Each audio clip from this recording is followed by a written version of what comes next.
and a few knee operations after I ended up in Chicago practicing law. So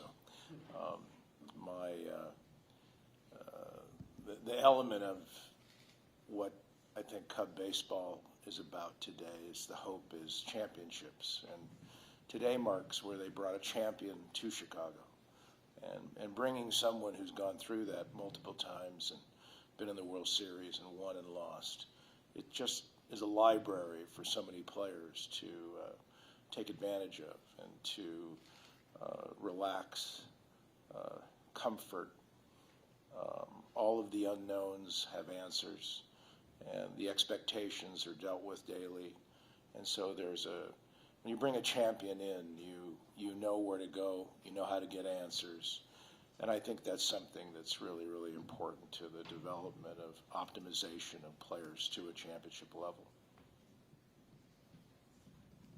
Hey, Alex, Jay Cohen, Associated Press.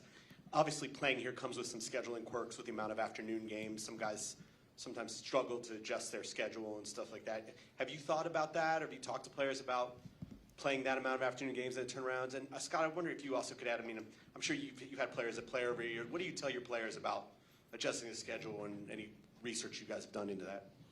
I think it's nice you can get to have dinner with your family a lot. But I think the biggest thing is go to sleep, get some good sleep, get ready to play, and go win a baseball game the next day. So I feel like I've played a lot of day games in my career, and I'm looking forward to it.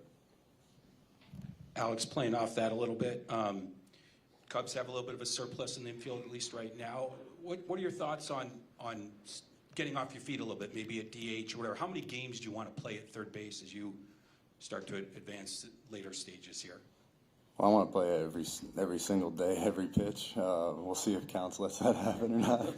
But I want to play every single day, and I want to play for a very long time. So, yeah.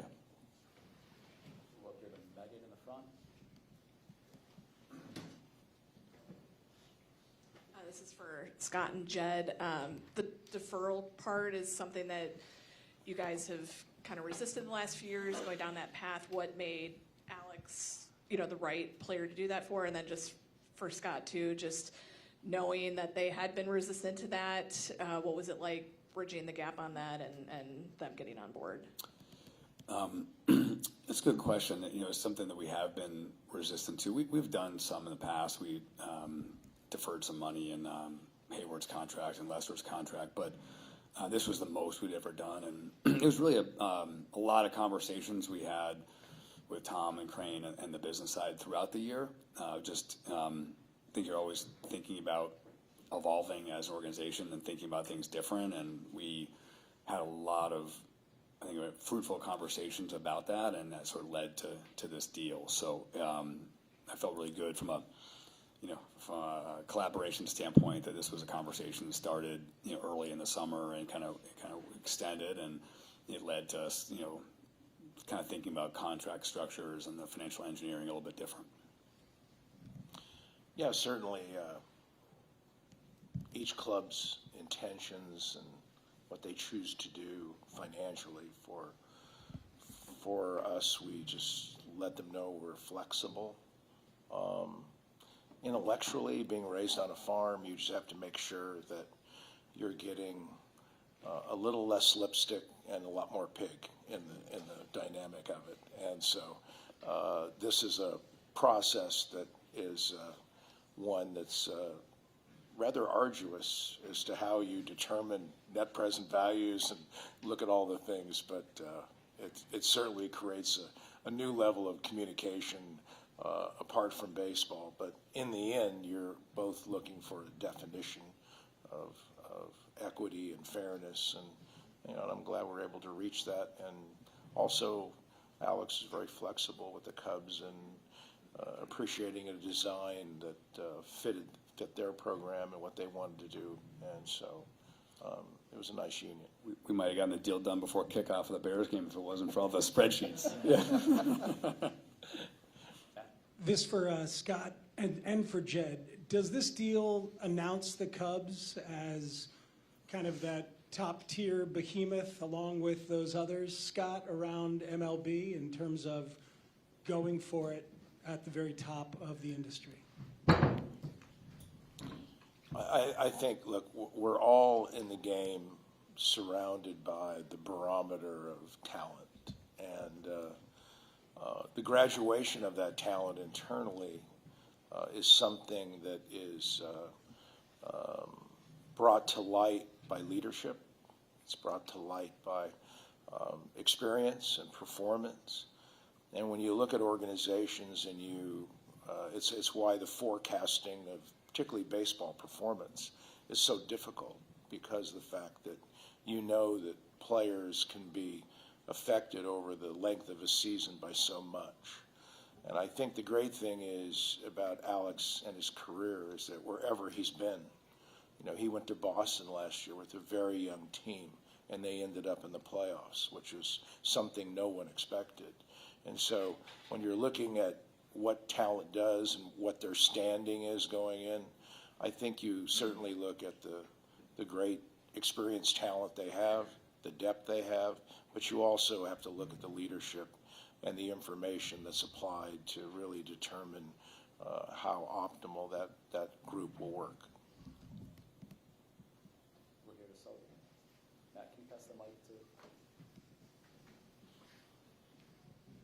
Hi, Paul Sullivan, Tribune. Going into this whole thing, I mean, most of us thought that going back to Boston was almost a fait accompli.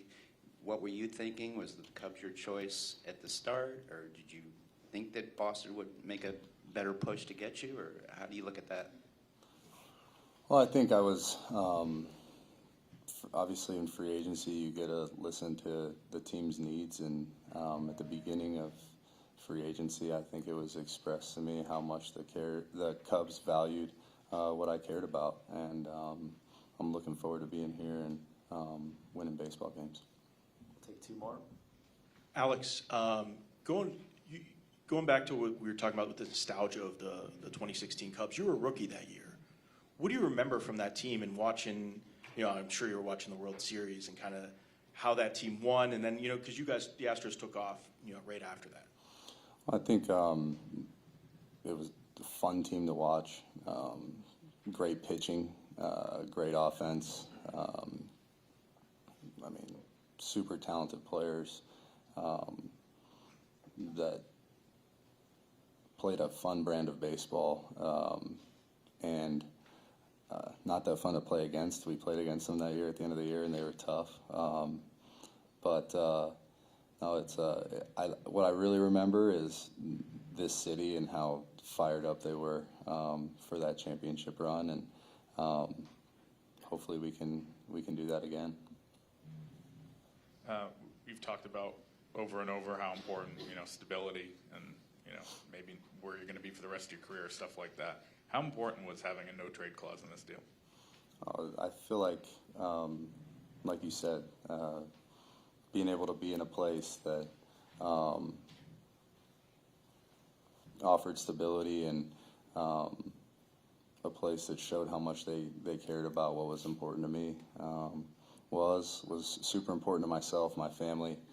Have a young family, and we can't wait to raise our kids here in Chicago.